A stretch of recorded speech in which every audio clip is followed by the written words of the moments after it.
Hi guys, my name is Russell Spatz. I'm an alcoholic. So it's great to be here. And I haven't found enough to have a drink since January 25th, 1981. And so I'm in my 45th year of sobriety. And if I make it, I'll make it. I don't know. We'll see how it works out. So Mike, I'm going to do this because Mike asked me to do it, not necessarily because I think it fits in with anything I'm going to say today, but maybe it will. Maybe I'll say something to say, oh, that fit right in. So he told me he was, not that he was upset, but, and you guys, most of you guys have been here, and come back, you're repeat offenders. And so I was speaking in, where was I speaking? Buffalo. And a couple of weeks ago, and I think it was Buffalo, and they said, well, they told me they told the people I was an acquired taste. They started laughing, like you guys just laughed, and I said, well, you're laughing now, but you can find out what that means. But in any event, so I guess I'm an acquired taste. But in any event, so I've told this group the story of when I almost bought the Alky dog. Well, you guys, I told that story. I told you guys the Alky dog story. No. And now I'm screwed up because it's my favorite story. And you wanted me to tell the Alky cruise story. Yes. And so what am I going to do? I got to tell them both? These are true stories, I mean, you can trust me, I'm an alcoholic. Would I lie? So I was driving not a few blocks from my house. There was a guy sitting on the front lawn, and he had a sign, talking dog, $10. So I don't know what you guys would have done, but I stopped my car and I said, you got a dog for sale? He says, yeah, he's in the back. I said, he's a talking dog? He says, yeah, he talks. So I said, you got a dog that talks like that? He says, yeah. He says, why don't you go back there and start talking to him? And I said, yeah, okay. He says, his name's Max. I said, okay. So I went back there. He didn't say he was an Alky dog, but I learned, later on. Don't get ahead of me. So I went back there to talk to him, and there was this mangy-looking dog in the back. It looked like he was 2,000 years old. And I went up to him and I said, I'm sitting there, the dog's there. So I said, are you the talking dog? And he says, yeah, I'm the talking dog. And he's talking to me, and I'm saying, you talk? He says, yeah, I talk. I've been talking ever since I'm a pup. And I said, man, this is amazing. I said, what's your story? He says, well, I worked for years I'm retired from the CIA, and I was stationed in Moscow. And I had a handler there, but I belonged to a KGB, a guy high up in the KGB. And I used to go to the Kremlin all the time, for the meetings they had there, and they didn't mind me because I'm a dog, what do I know? And then later on, I would be debriefed by my handler, and I did that for about 10 or 15 years. And then I retired. I went back home, and I started working for Monsanto in industrial espionage. This isn't a funny story, this is the truth. Monsanto, industrial espionage, and I'd go over the Dow or 3M or what like that, and the guy would be there, and I'm a dog, and then I'd come back, I'd be debriefed, I'd tell Monsanto everything they said about the new products and everything. I did that for about 5 or 6 years. Now I'm retired. And I said, man, this is amazing. They ought to do a movie. I said, yeah, I've been talking to Spielberg, and they're going to do a movie on me. I got all this stuff going on. And I said, man, that is absolutely... I said, I got a home about 6 or 7 blocks away. We got a big yard. I've got another dog. I said, I got grandkids, 8 grandkids. You'd love them. And... I'm thinking of, maybe you might want to stay with us, we'd love to have you. He says, yeah, I'm sure, fine, whatever, I'm okay with that. You seem like a nice guy. And I said, okay. I went up to the guy up front, so I was talking to Max, and he says, yeah, he was great. I had a great conversation with him. He says, yeah, so I'm thinking maybe I'll I'd like to buy them from you, and you can live with. I'm only about 6 or 7 blocks down the road if you don't mind. He says, yeah, I have no problem. And so I said, so how much? He said, can't you read the sign? $10. I said, you got a dog that talks? He says, yeah. He says, you're going to sell a talking dog for $10? He said, he's a liar. He never did any of that shit, Alky dog. So then I'm walking on Miami Beach. Shortly after that, I'm actually getting this sense of disbelief, But I see a guy it says, cruise to the Bahamas, $10. You almost look like the same guy that had the Alky dog. Cruise to the Bahamas, $10. And so I walked into the place. I said, "You have a sign out there, cruise to the Bahamas, $10." He says, "Yeah."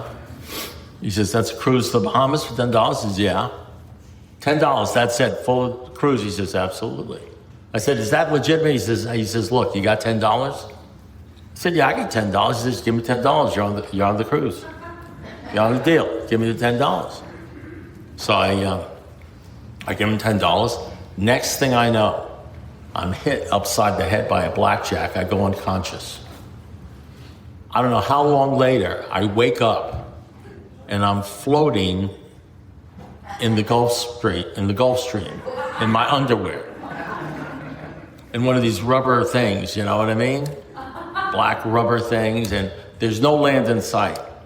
And I'm looking at the sun, and the sun is going down, and I'm floating like eastward. I mean, towards, I guess, the Bahamas, but you can't see anything, And, obviously I'm scared. I'm all alone. The sun is going down. I'm in the tube and everything.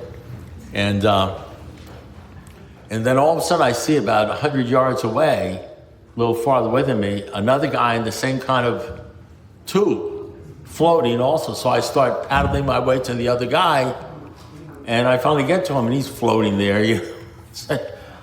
I said, I can't. I mean, I wasn't laughing at the time. I said, I can't believe this. We're going to die out here. This is unbelievable. And he says, You're telling me. I said, no, this is really criminal. There could be sharks in these waters. We don't know where we're going. The sun is going down. We could die out here. He says, hey, you're telling me? I said, but no, this isn't a joke.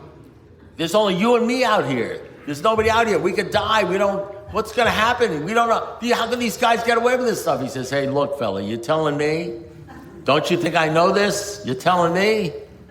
So we keep on floating for about 10, 15 minutes. Finally, I turn to him and I say, well, you think they feed us on this cruise? And he says, I don't know. They didn't last year. Another alcoholic, doing the same shit over and over again, expecting different results, I suppose. Okay, that's it on step 10,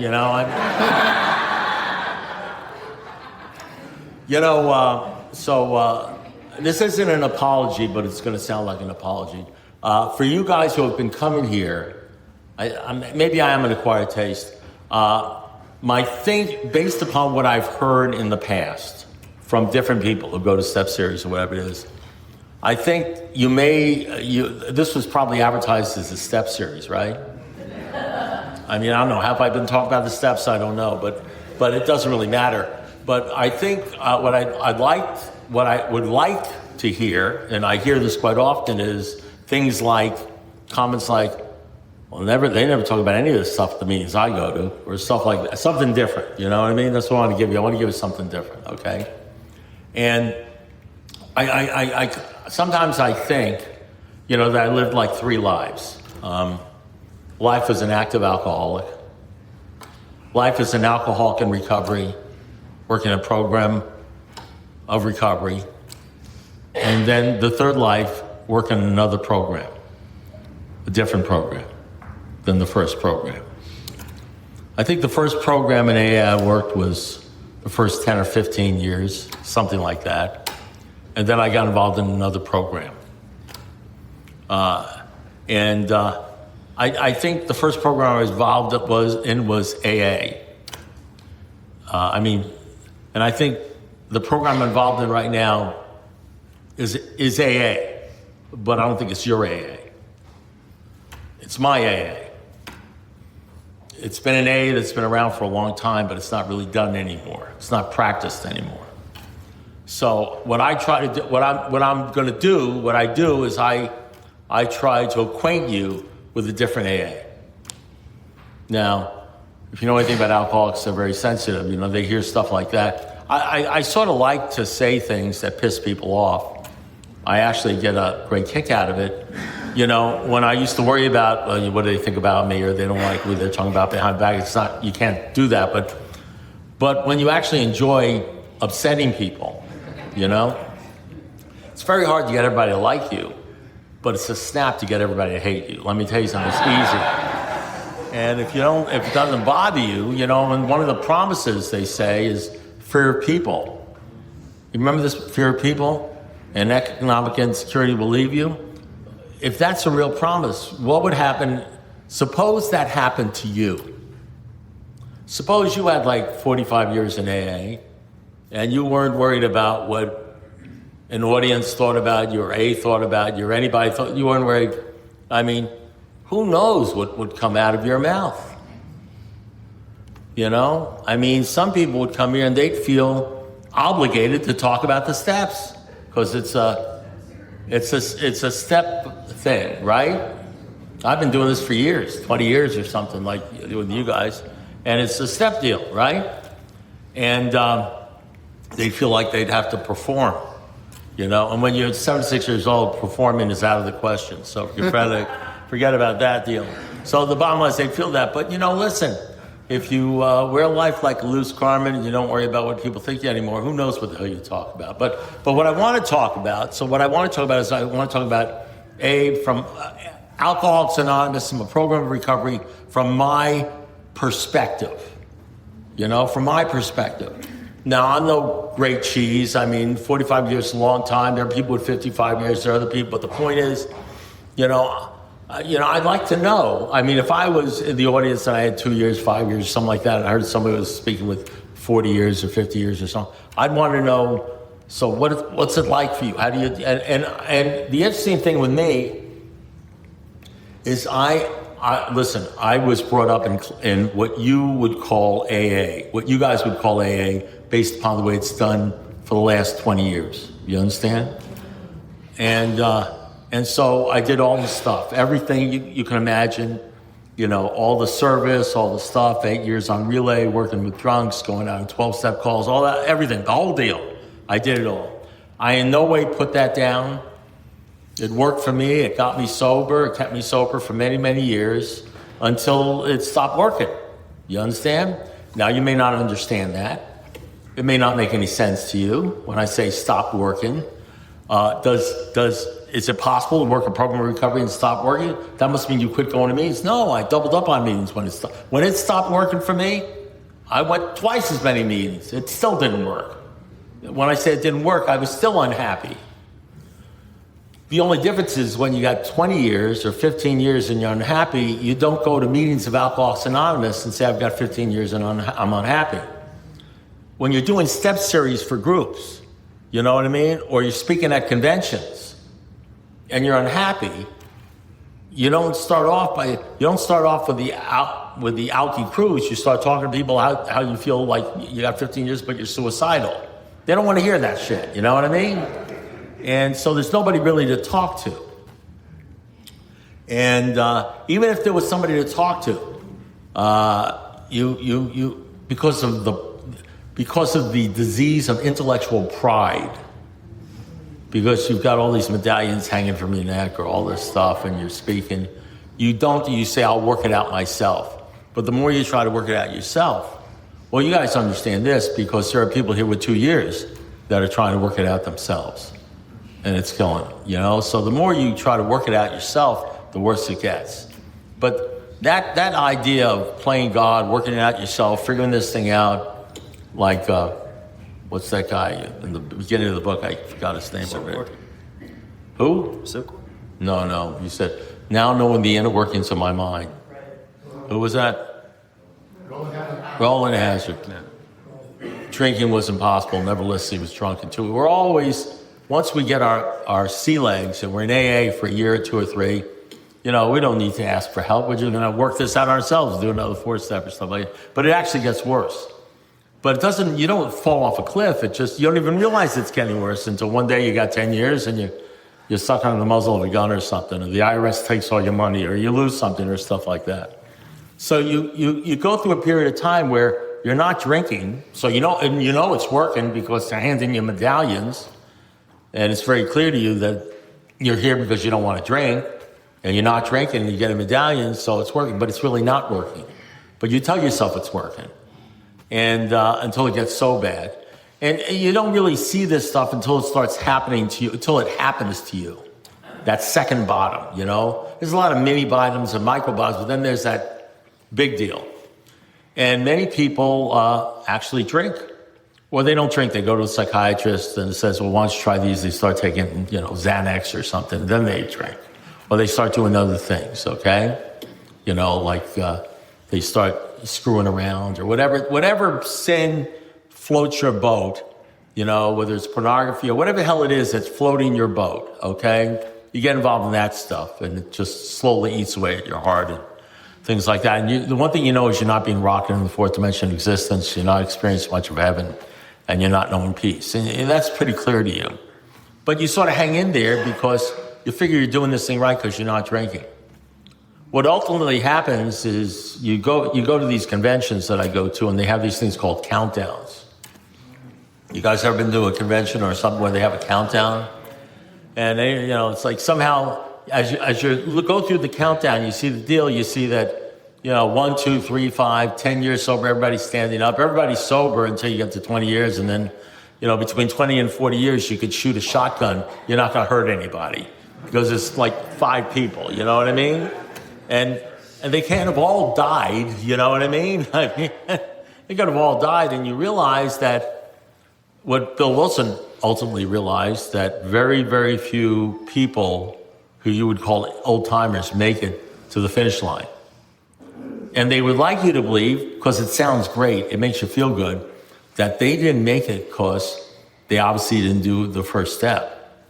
So I saw some guy who had 30 years once, and I told this story, I think, a while ago, and 30 or 40 years, a long time. And a gal from UN says, I'm glad Andy's here. He started this whole group 50 years ago, blah, blah, blah. And at the end, Andy stood up and picked up a white chip.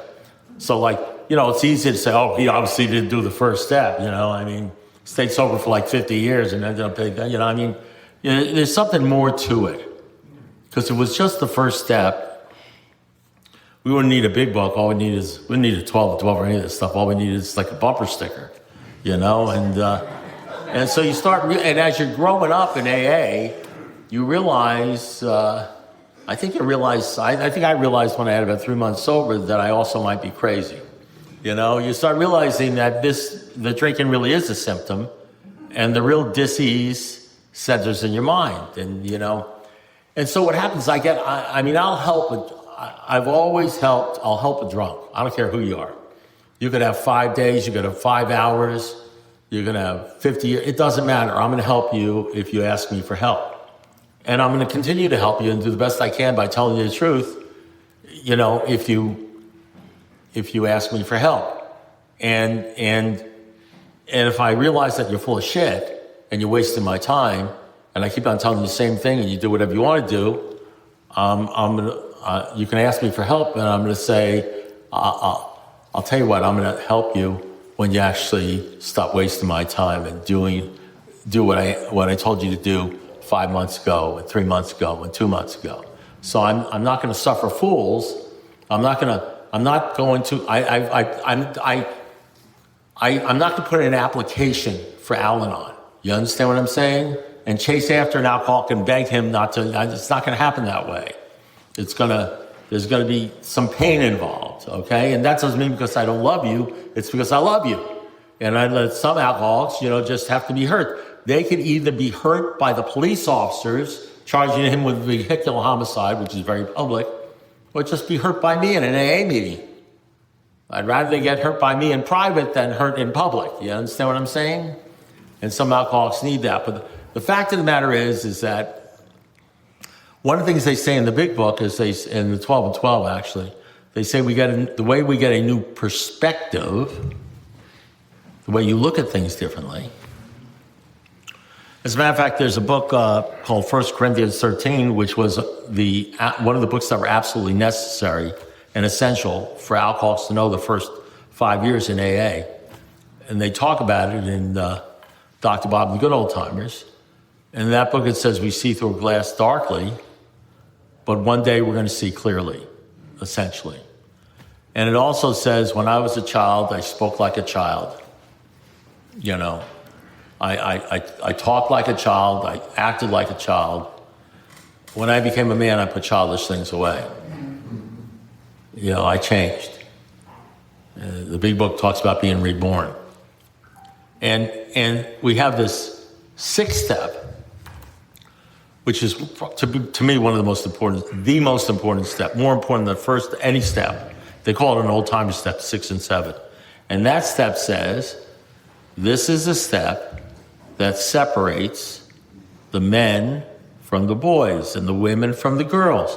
This is a step that separates the alcoholic, what they call it, the spiritual kindergarten, from the real deal. This is a step that separates the people that are going to stay sober for 5, 6, 10, 15 years, and then drink or commit suicide, from the people that are going to stay sober for 45, 50 years. And the separation is not an even separation based upon what I see. It's not a separation where 50%, are going this way and then 50% are going the other way. It's the kind of separation where maybe only 2% make it. You with me? I mean, that's what I've seen in this deal.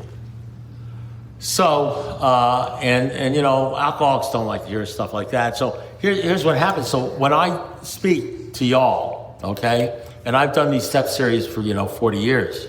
When I speak to y'all, I have done, and I know how to do, a classic current step series. This is how you do the 4th step. This is how I did the 3rd step. This is how I did the 1st step. Give you a 1st step, and then I drank. I give a story, what it was like. This is how I did the 5th step. This is how I can tell you how I did the 5th. I can tell you how I made my 8th step list. I can tell you how I did an 8th step. I can tell you how I did the 9th step. I can tell you different 9th step. I can tell you all that. Okay? I can tell you all about the 10th step. All this stuff you can read in the book Alcoholics Anonymous. They even have a chart. You don't need me to tell you that. All I would do would be regurgitating that which is easily found out if you just ask your sponsor. It's not tough stuff, okay? But it's not really what I'm involved in now. I'm involved in something else. And it's actually easier for me. The Lord didn't put me in a position to be 76 years old and have 45 years so I could tell you what somebody with 5 years could tell you. Or I could tell you what somebody with 15 years could tell you. And the people that come up to me today, that call me on the phone and tell me the problems they're going through and what's happening, are people with 10, 15, 20, 25, 30 years sobriety, 35 years sobriety. And I know the reason they do that. They do that because they understand that they can tell me at 30 years what they're going through and not feel judged and feel safe, rather than, throw pearls before swine, you know what I mean? Rather than go before like a regular AA meeting saying I got 25 years and, this is what's going on with me and I'm not feeling good and I'm lonely and everything like that, and feel like they're being judged. Or have somebody tell them, well, you obviously didn't do the first hour, some sort of bullshit. Yeah, does that make any sense? So what I talk about is I talk about what's working for me today and what I'm doing today. And I have just a different perspective on this program. And whatever perspective I have, I go to 3 meetings a day, you know that, on Zoom, Monday through Friday. I do a 4-hour recovery, scripture-friendly recovery every Friday night. I do a 4-hour workshop every Saturday morning, and then different things I go do all over different places like this or, Milwaukee, wherever the hell I am, doing that stuff. So I'm not a guy who doesn't do AA. You understand? So the only thing I can tell you is whatever I am today, whether you like it or you don't like it, I am a product of Alcoholics Anonymous. So don't blame me. Blame the big book, the 12 of 12, Dr. Bob and the good old timers. Blame the steps, because this isn't me. I'm the guy who just wants to fuck around, get laid, get drunk, and chase after the things of this world. This is not the program I signed up for. Talking to people about Jesus. You understand what I'm saying? It's not the program. I didn't sign up for the program where people are judging me or saying, who the hell he thinks it is? I think he broke a tradition. That's tradition. I don't give a shit. Yeah, I don't. I really don't. Okay? To me, the traditions are wonderful, and they will keep you fucked. They will tell you, this is what the traditions tell you. Don't in any way ever venture out of the coffin of Alcoholics Anonymous. Don't read any books that are on conference approved. And let me tell you something, that's not what the traditions were designed for. The books that are conference approved are published by Alcoholics Anonymous, and they make money off of them, and they approve them. You know what I mean? And so AA can be the McDonald's of recovery. No matter where you go, the burgers taste exactly the same. And nobody cooks a different type of burger. You understand what I'm saying? There's no such thing as a conference disapproved. You go up to New York and say, you want AA to announce that the Bible is disapproved. And you watch all the Christians leave AA. Watch all the Christians leave AA. And then you'll see what this looks like. You'll see what this fellowship actually looks like. You tell them to say that going to church, going to synagogue, doing all that stuff, preaching anything outside is disapproved and you won't be allowed to speak. And you watch all the sober people leave AA. And then you'll see what you got, what this thing is really about. You'll see what's really going on here. You understand? So the deal is, now I'm going to talk a little bit about step 10, but in a weird way, in a different way that there's only, step 10 talks about continuing to take an inventory, continuing to make amends when you're wrong. Continuing to do stuff. So really, it doesn't really tell you to do anything different than just continuing, right?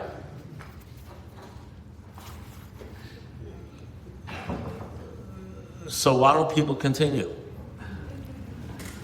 Why don't people continue? You all believe, right, that the reason people drink, haven't you been told this? Because they stopped going to meetings? So you don't stop going to meetings, you go to meetings. But all the people that stopped going to meetings, 5 years, 10 years, 15 years, 20 years, that stopped going to meetings, they sat at the same meetings you did that said, if you stop going to meetings, you're going to drink. So let's forget about the stop going to meetings. Why do those people stop going to meetings? Well, how about this? What about the people that drink or drug who continue to go to meetings? You think any of them exist? Why do they drink or drug? For 5 years, 10 years. What about these guys that come in and say, well, I had 20 years and then I drank? Is that because they had 20 years, then they drank? Is that because they didn't do the first step? They hung around, like for the coffee they hung around? Or what? They didn't do the first step. They were never serious about this. What about all those people? How do you answer that question? So we got this thing called the 6th step. So one of the things that happens when you have a different perspective, and I have a different perspective, so I share it with you. You may see it, you may not see it. Is you start seeing things, you start seeing the connection between all the steps, how they're connected, okay? And you start seeing a connection between the 6th step and the 10th step, or the 6th step and all the other steps. And it all hinges, when it says this is the step that separates the men from the boys, that there's a great separation there, and it happens around the 6th step. When they say things like that, they don't say things like that about the 3rd step. They don't say things like that about the 12th step. That's the only step they say that about is the 6th step. So what's so special about the 6th step? And if you understand what's so special about the 6th step, then you'll understand how it plays into the 10th step. And why some people make it, because the people that make it into the 10th step and beyond are the people that actually have done the 6th step. So I had a guy call me up today, because, I get people calling me up all the time, says, so how do I do this, or how do I do that, or how do I do this, how do I do that?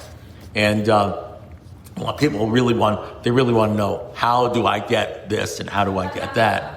And see, this is it's not a bad question. I'm sure I've asked that question, how do I? Because what I want is whoever it is I'm talking to give me an answer that I understand, and then I can do it, and then I'll be wonderful. I don't have to, and then I graduate, and then I'll look like I have 45 years. You know what I mean? And then I'll have that. And they don't want to hear, you can't do it. They want to know how to do it. They don't want to hear, you can't do it. Now I'll tell them to their face, this is what you should do. Do A, B, C, and D. And then they'll listen to me. Actually, they won't listen to me. They don't hear a word I'm saying. I say, yeah, and they'll act like they're listening to me. They'll do A, B, C. By the time I get to say, he says, yeah, but this, no, let me finish. Do A, B, C, and D. And then they'll say, yeah, but how do I do this? How do I get this? I said, I just told you. I said, did you hear? I said, yeah, but I want to know how I can get closer to God. I said, I just told you. I just told you what to do. And then they don't do it. And I would never, if somebody asked me how to do something, I would never not tell them what they need to do. I would always give them direction. They just don't like the direction. What they want, they don't want direction on what they need to do. They want an answer, which is different. They don't want to hear, don't drink and go to meetings. They want an answer to the question. Don't drink, go to meetings. Number one, it sounds like it's long term. You understand? So for how long? For how long? Forever. How many? I don't know, 2 a day, 3 a day, I don't know, 5 a day, never stop going. I mean, they don't want to hear stuff like that. They want an answer to the question so they can do it and then go get laid. You know what I mean? And do what they want to do, and that's what they want because they're alcoholics. They're all alky dogs and, and alky cruises and they're all that deal, That's what they are. That's what we are. That's what I am. So here, let me read you something out of the 6th step, and then maybe I can sort of slide into the 10th step and you'll get what I'm talking about, okay? Yeah, I can do this thing. So I'm just going to read the first paragraph of the 6th step. By the way, I want to point out something to you. Doesn't it say, rarely have seen a person fail who has thoroughly followed our path? And it says these are the suggesting steps. So I want to point out to you that the 6th step is one of the steps. This is not rocket science. Now listen, I'm not making fun here. I just want to point out the 6th step is not optional. It's not like 12 steps, but you can throw out the 6th step, and therefore throw out the 7th. Hey, how does an atheist do step 11? Somebody just read me the 11-step prayer. Would pray to God. And how does this atheist do the step 11? continue to have conscious contact with God? You can't. You can't. So if I stand up and I say, I'm telling you, it's impossible. They're alcoholics. They can mealy mouth their way around it. They can say, well, this is the way I do it, or I do it differently, or I do yoga, whatever that is. But they're not, it's not the same recipe. They're not using real chocolate. They're using fake chocolate. They're not using real sugar. They're using saccharin. You know what I mean? It's not, you can only bend this thing so far. You know? So there goes the 11th step. There goes the 11th step. There goes the 6th step. There goes the 7th step. You know, I mean, if you're an alcoholic, you can bend this thing into whatever. You know, we talk a lot about the sentences. The sentences mean something. God is everything or he's nothing. There is one who has all power. That one is God. We had to find a power more greater than ourselves to solve our problem, all our problems. That means, of course, we're going to talk about God. Here's where agnostics have a problem. People who have a problem with God thing are not believers. They're agnostics. You know what the big book says about agnostics and atheists? This sort of thinking must be abandoned. Yeah, you could stand up and say, you could chair a meeting and say, I'm an atheist, and I'm not, I don't believe in God or something. Nobody will say anything to you. You're not talking about AA, you're talking about some other AA. You're not even talking about AA. Nobody will say anything to you. If I say I'm a Christian, you say, oh, you violated the tradition. I believe in God, you're a tradition violator. You're scaring away newcomers. But if I said I was an atheist, that's okay. That's okay. It's like groupthink, But it's clearly not okay. So here's step 6. Let me tell you what it says. This is if you ever want to think about what actually doing it. This is the step that separates the men from the boys. So declares a well-loved clergyman. So they've already got a guy in the pulpit preaching to you, okay? A well-loved clergy, because you remember there's that part that says we lose all prejudice even against all organized religion. We begin to see where they're right. This is where we find out whether you're full of shit or you understand what you're reading here. This is the step that separates the men from the boys, so declares the well-loved clergyman, who happens to be one of A's greatest friends. He goes on to explain that any person, this is the definition, this is how you know whether you're doing the sixth step. He goes on to explain that any person capable of enough willingness and honesty to try repeatedly, step 6 on all his faults, without any reservations, whatever, has indeed come a long way spiritually. And let me tell you something, you can read this book backwards and forwards. I always say we're spiritual, not religious, we're spiritual. They never use the word spiritual unless it's somehow linked with belief in God. You will never hear the word spiritual in the big book, right, unless it's linked with God. See to it that the relationship with him is right, and great events will come to pass. You will join the fellowship of the Spirit. This stuff like we're spiritual, not religious. Somehow we have arrived and we're spiritual beings. We float high above the pew. We're much more spiritual than religious people. They don't really understand. No, we don't get anywhere above alcoholics. We're basically alcohol. Let me tell you something. Yeah, you're all spiritual until the IRS takes all your money. You're all spiritual until your husband divorces you, or your wife divorces you. You're all spiritual until you lose your job. You're all spiritual, and then all of a sudden, them worldly clowners will slam the shit out of you. And you suck your thumb. And you start whining and crying. Step 6, in all his faults, without any reservation, has indeed come a long way, and is therefore entitled. This is what a 6-step man is entitled, or a woman. He is entitled to be a man or a woman who are sincerely trying, non-bullshit, to grow in the image and likeness of their own creator, of God. So that's what it's about. It's about growing in the image of God. And let's say you don't have an image of God, then how are you going to do that? Let's say God's like a cloud, or, you don't know what it is, just how are you going to grow in the image and likeness of God? How are you going to do it, big shot? So what does that have to do with step 10?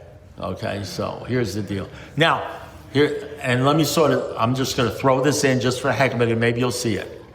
I used to think the 6th step was part of the 12 steps of recovery.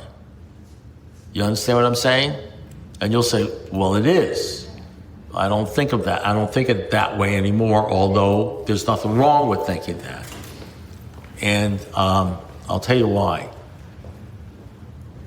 Bill Wilson, when he wrote this book in about 14, 15 years, 12 and 12, talks about all this stuff, talks about emotional sobriety, writes an incredible book that's conference approved about emotional sobriety, and emotional sobriety at around 15 years. 3 or 4 years later, he was taking LSD to try to see whether he could get some emotional sobriety. Okay? A couple of years after that, he was suicidal and almost offed himself with depression because he wasn't emotionally sober. You know, so try to remember that as you're reading this book. You understand what I'm saying? There's nothing wrong with this book, but just understand the guy who wrote it, who was the smartest guy about AA at the time, you understand, was far away from even getting close to it. You with me? Yes. So saying it doesn't make it so. Doing what you're supposed to do, making God the central fact of your life and focusing only on Him is evidence that you're actually doing this thing. And that's why when he wrote The Next Frontier, and it was published in 1958 in the Grapevine, and he talked about all the old-timers that were sober physically, but wacko and emotional basket cases spiritually, he said, but I've noticed there's a few people that seem to have pierced through. And then he says this line, this is a great line. Perhaps, this is Bill Wilson, not me, so just write New York. Perhaps those people will be the spearhead of the next major development in Alcoholics Anonymous. Now, you don't know what the next major development is because nobody wrote the book. There's no book that says next major development in Alcoholics Anonymous. So I'm pretty clear at this point in time in my life what the next major development is, okay? Which I'm trying to share with you, okay?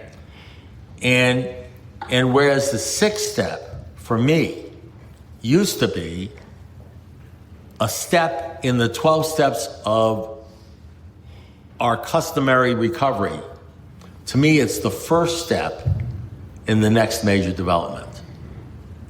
That there's another AA that perhaps was practiced between 1935 and 1939,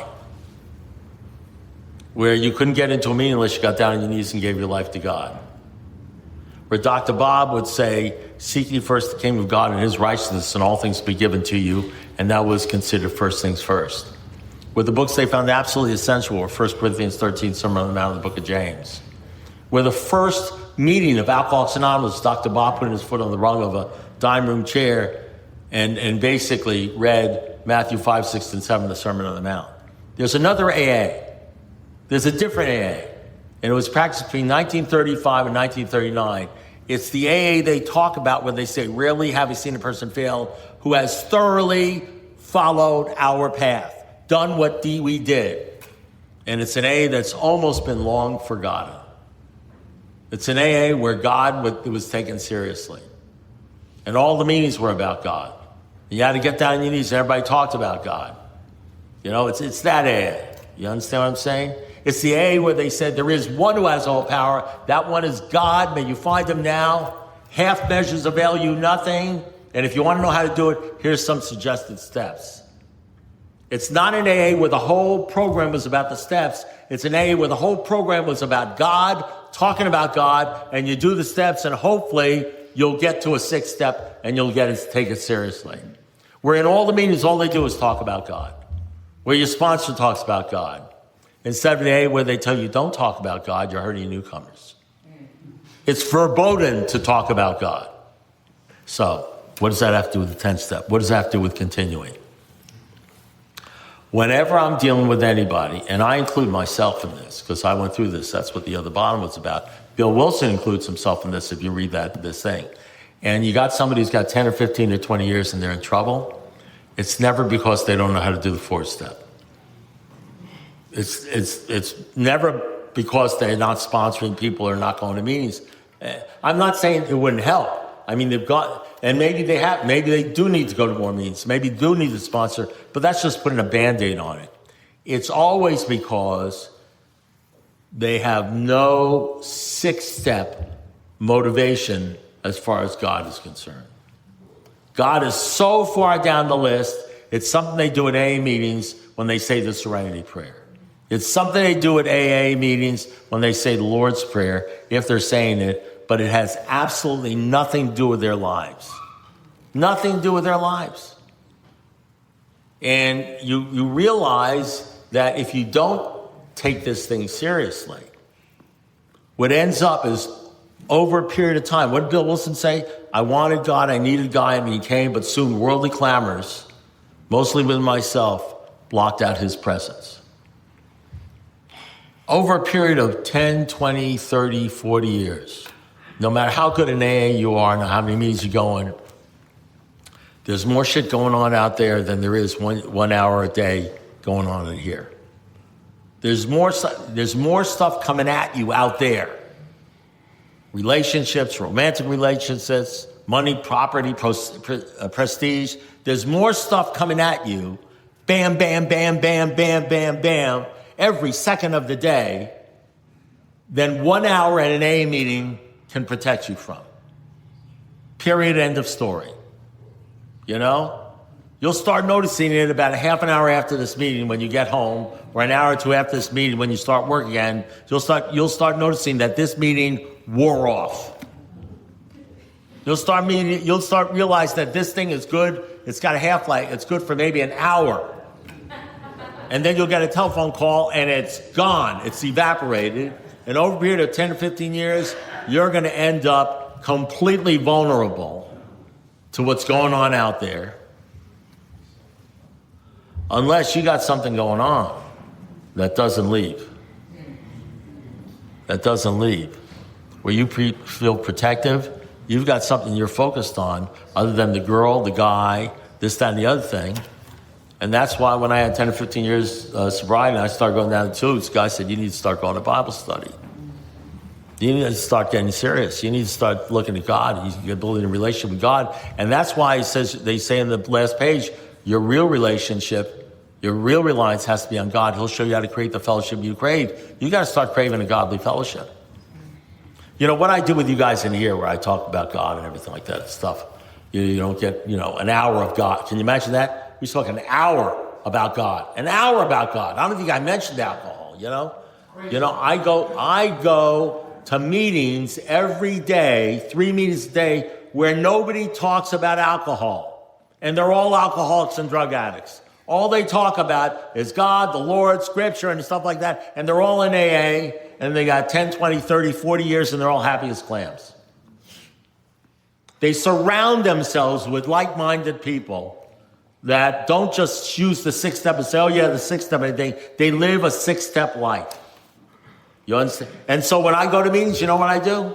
I talk about the same stuff I talk about at the meetings I go to every day. And those people stay. You know why? Because when you believe in God and you're a believer, it doesn't wear off after an hour. You wake up thinking about Him. You go to sleep thinking about Him. All through the day you're thinking about Him. It doesn't wear off. The armor doesn't wear off. And if you're involved, and the problem is, if you're not involved in it, you just don't know. So it sounds like too good to be true. I mean, we're alcoholics. It's too good. Yeah, if it's, oh, that was bad. Oh, it must be true. You know what I mean? We're alcoholics. It's too good to be true. If you're involved in it, and I'm going to tell you something. It's a very strange sort of thing. We get newcomers. We get guys with 3 or 4 days. And they've been going to these meetings for 4 or 5 years now. Because from all over the world. And they're doing phenomenal. You know, this stuff about you're killing newcomers? Yeah, kill them newcomers. It makes newcomers become old timers. You know, that's the deal. That's the thing that helps you continue. Because if you don't do the sixth step, and you're not trying to grow in the image and likeness of God, and you're not talking about that, and you're not doing the seventh step, and you're not trying to make him constantly conscious. What does conscious contact mean? You know what we're not talking about unconscious, we're talking about conscious. That means you're thinking about him all the time, and if you're thinking about him 50% of the time, you know what you're doing? You're trying to improve that. It says we improve our conscious. How do you improve 50% of the time thinking about God? You shoot for 60%. You shoot for 70%. Well, but how am I going to do my life? No, you can take a shit and think about God. I'm telling you, I've done it. You can take a shower and think about God. You can do complex legal cases and think about God. You can go to meetings and think about God. You can drive a car and think about God. You'd be shocked. But that's not cool, is it? What are other people going to think about you? But you can live a life worrying about what other people think about you, or you can live a life not worrying about what anybody thinks about you. I mean, you only got one life. I mean, this ain't like what is this? This ain't like a dress rehearsal. You can live a life worrying about what some guy who's sitting next to you, who's not even paying your Visa bill, thinks about you, or you can live a life of freedom. You can be free. You see? Now, what does that have to do with the 10th step? It has everything to do with the 10th step. Well, it has everything to do with the 10th step in the AAI practice, in the one I practice, okay? Which you don't have to be interested in, but I've got to expose you to it. I want to expose you to it, so maybe one day down the road you might think, yeah, I think I want that deal. That's the deal I'm interested in. So thank you very much.